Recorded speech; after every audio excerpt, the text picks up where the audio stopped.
because I am multiracial. I tend to think about things from multiple perspectives, and I'm very aware that I bring multiple perspectives, even within myself, to the table. And so I think that I'm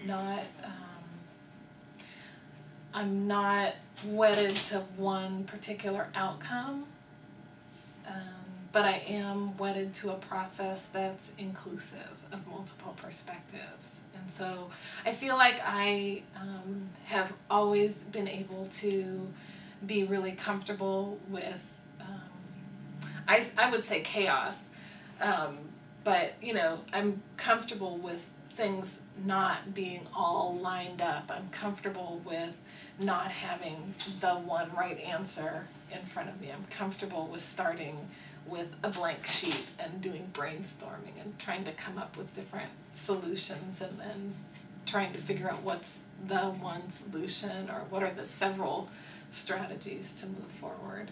So I think that that's one piece where that's definitely impacted me. Why is that important in this line of work? Well, because I think that part of the reason that we're in this position in the first place is because a particular group of people who happen to have the power at that time, whether they knew it or not. I'm sure everybody's life has been hard in different ways, but there are people who have certain privileges, got to decide the rules for everybody.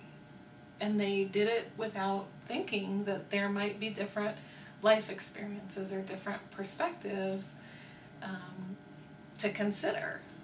So I think that is kind of the essence of what needs to be undone, is that we need to step back and really look at how do we consider multiple perspectives and come up with rules that are going to be fair and equitable for everyone. So I'm thinking particularly of child welfare. And there weren't rules around how to treat children. There weren't laws around that. 100+ years ago, you basically raised your kids the way you raised your kids. And if people thought you were out of line, they might say something, or they might shake their heads and walk away. And then at some point, there were rules that were developed about what was considered abuse and what would happen with abused children. And those rules didn't take into account cultural norms or political realities, where in some communities, if you didn't discipline your kid, they might be killed because they were acting out in a certain way that other people weren't going to correct them. They were going to eliminate them. So different cultural norms came out of that, and those weren't considered, and they weren't engaged as partners in developing the child welfare system. And so now when we look at the child welfare system, there are communities that have higher rates of child abuse, and I think it shows that there was not an equal engagement and buy-in to the rules that were made.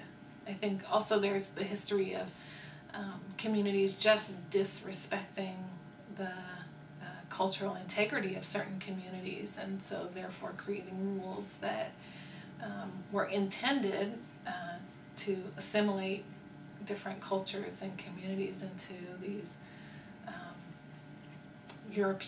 Western European norms. So, I think we have to stand back and say, okay, these rules reflect these values.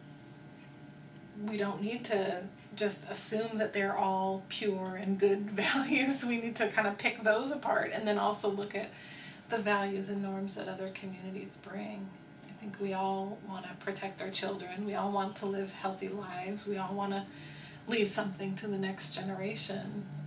But the way that our society is set up, it's harder for some people to do that. And I think when that's the case, the people that it's hardest for need to talk about and be engaged in creating a society that's going to be fair for everyone.